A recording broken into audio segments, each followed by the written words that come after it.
So this is the bonus track. Yeah. This is called Broken Arrow, and this is a... Robbie Robertson tune. Again, another song that was not on my radar. Right. What made you go to this? Well, I think, you know, I think I used to play this back in the day with Rod Stewart when I was with him and touring. You play guitar with him? Mm-hmm. Play guitar with him. And I think that's how I was familiar with the song.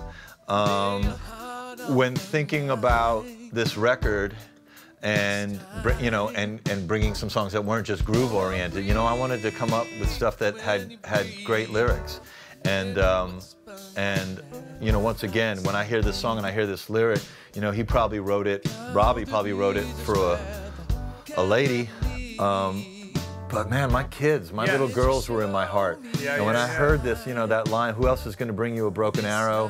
Who else is going to bring you a bottle of rain?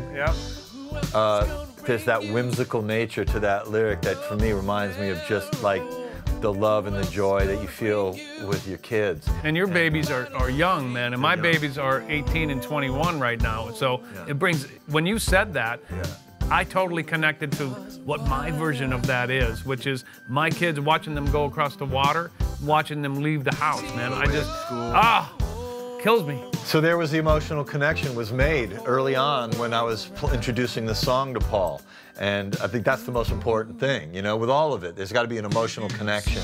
And that's what I think is different for me on this record. Even though there are other people's songs, there is a connection that I believe in growing older that you have to possess. Otherwise, you're doing a disservice to the song and to your fans. No, why are you doing it? Is the question. If you know, and I think that was a guiding thing throughout the choice selection. You know, I was coming up with a lot of suggestions, but you would. There were songs that we didn't do that I wish we had done because I loved them and I was ready to sink my teeth into them. But you would look at me and say, I'm not feeling it. I don't get it. You know, and I totally had to accept that because I knew if you weren't feeling it, we were dead in the water. Because how can you get inside something and deliver it, and you know, if you're not connecting with it?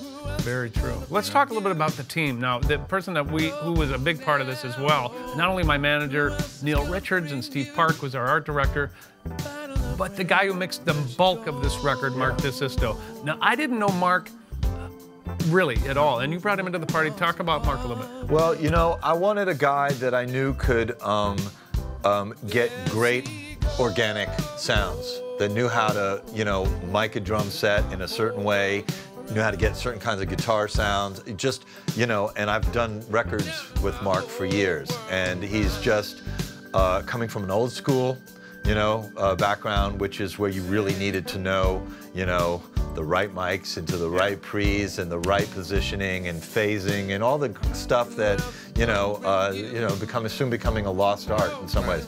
So I knew he was a great engineer. I knew that he was coming from more of a rock background, but I knew that if I hung with him and we had a dialogue the way you and I do around other aspects of this record, that I could steer his talent and what he already does really well in the right direction for the style of record that I wanted to make, you know? And for me, just listening to the mixes back as we're listening right now, the depth from mid-high to low of the drums and the bass and how it all comes together, there's so much. The sonic landscape is just so beautifully depicted.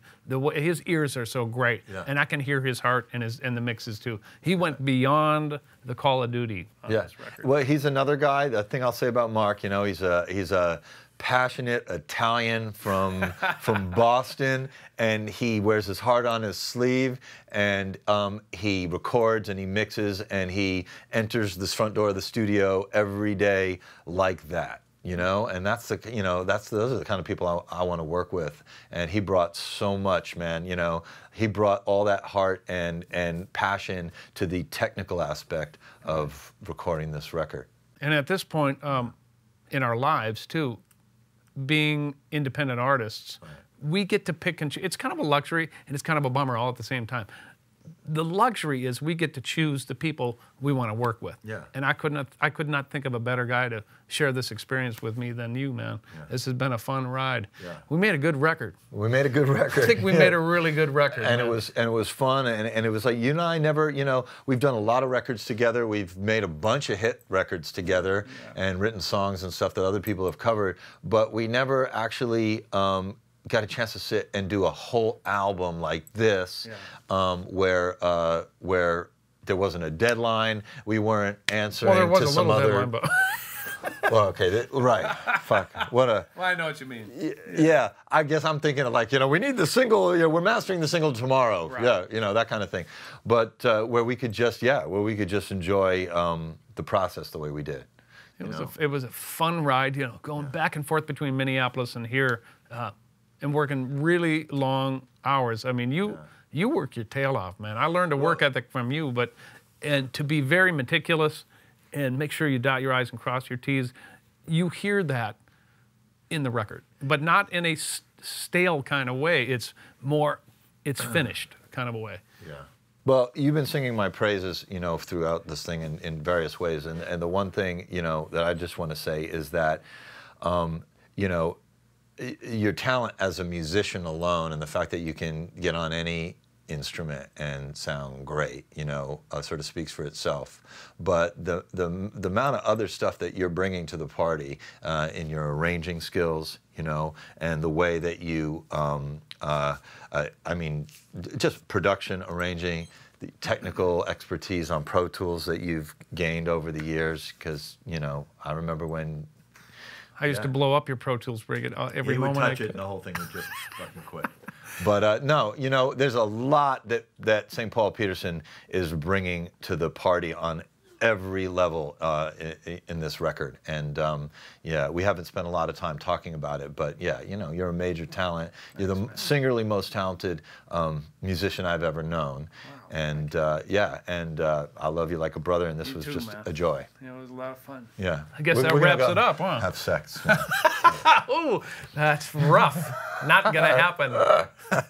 That's it. Wait, this you can cut because there's no music rolling, and you're blushing. Thank God. Am I blushing? You're a little turned on. It's the most color I've had in my... He's a little turned on. Maybe I am. Turned on. I don't ever touch a man there. Yeah. That's it for AM Static. That's the coverage record. Oliver Leiber, yes. St. Paul Peterson. Thanks a lot, you guys. I hope you like the record. Yeah.